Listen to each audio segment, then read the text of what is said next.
Hello friends, આપણે આગળના વિડીયોમાં પ્રશ્ન 2 નું સોલ્યુશન જોઈ ચૂક્યા.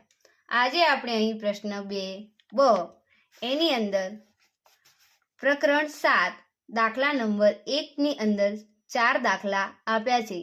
એ 4 દાખલાનું સોલ્યુશન જોવાનું છે.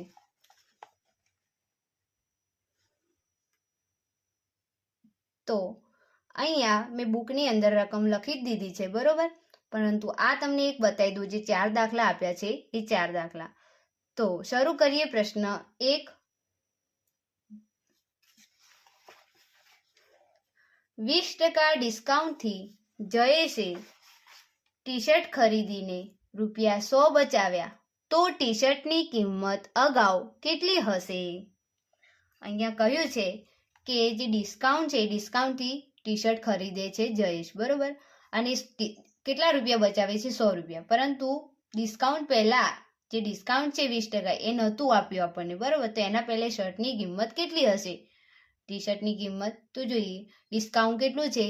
20%. કેટલું છે? 20%. અને બચત કેટલી કરી? એને બચાવ્યા એટલે બચત કેટલી આપી છે? ₹100. તો આપણે ધારો કે ડિસ્કાઉન્ટ પહેલાની કિંમત, ખરીદ કિંમત 100% હોય. કેટલી હોય? 100%. ધારો કે ટી શર્ટની કિંમત, જે ખરીદ કિંમત છે 100% હોય ડિસ્કાઉન્ટ પહેલા. તો ગણીએ હવે કે 20% બરાબર ₹100. 20% બરાબર કેટલા? ₹100. તો 100% બરાબર કેટલા? આ 20% આપણને ડિસ્કાઉન્ટ આપી છે ત્યારે આપણને કેટલા રૂપિયા બચાવ્યા? ને ₹100. એટલે કે 20% બરાબર ₹100. તો 100% બરાબર કેટલા? તો આ 100 અને ₹100, 100% અને ₹100 ગુણાકાર થશે અને છેદમાં જશે 20. તો ચાલો, અંશ અને છેદમાં સમાન અંક ઉડી ગઈ, એટલે કે 0 ઉડી ગઈ. આ 10ના અવયવ પાડીએ. 5 દુ 10 અને અહીંયા 2 છે. અંશ અને છેદમાં સમાન અંક ઉડી ગયો. તો અહીંયા 100 ગુણ્યા 5 વધ્યા, એટલે 100 ગુણ્યા 5, તો 5 × 5 એટલે કેટલા આવ્યા જવાબ? ₹500. કેટલા? ₹500. તો આમ શર્ટની અગાઉની કિંમત કેટલી હતી? ₹500 હશે. ₹500 હોય ત્યારે આપણને 20% ડિસ્કાઉન્ટ મળે છે અને એની અંદર આપણને કેટલા રૂપિયા બચત થાય છે? ₹100. તો ટી શર્ટની કિંમત અગાઉ કેટલી હશે? ₹500. કેટલી હશે? ₹500. દાખલા નંબર 1 2. ₹2000ની ખરીદી પર 12% ડિસ્કાઉન્ટ મળે છે. જો ₹2000ની ખરીદી કરીએ તો કેટલું વળતર મળે? તો અહીંયા 2000ની ખરીદી પર 12% ડિસ્કાઉન્ટ મળે છે. તો 2000ની ખરીદી કરીએ તો કેટલું વળતર મળે?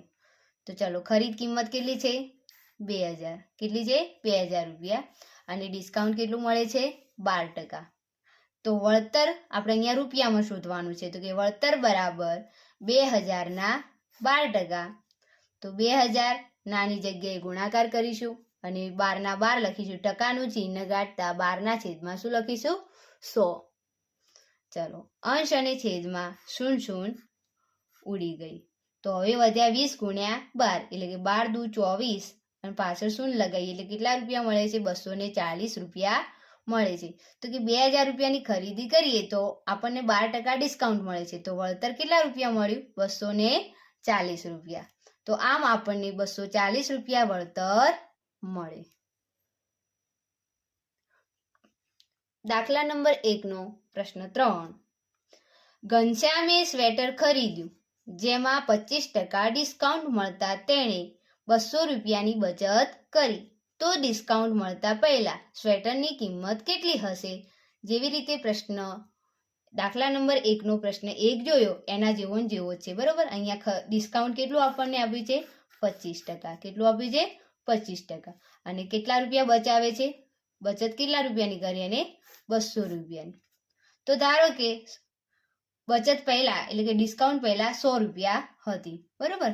તો જોઈએ કે 25% હોય ત્યારે કેટલા રૂપિયા બચે છે? ₹200.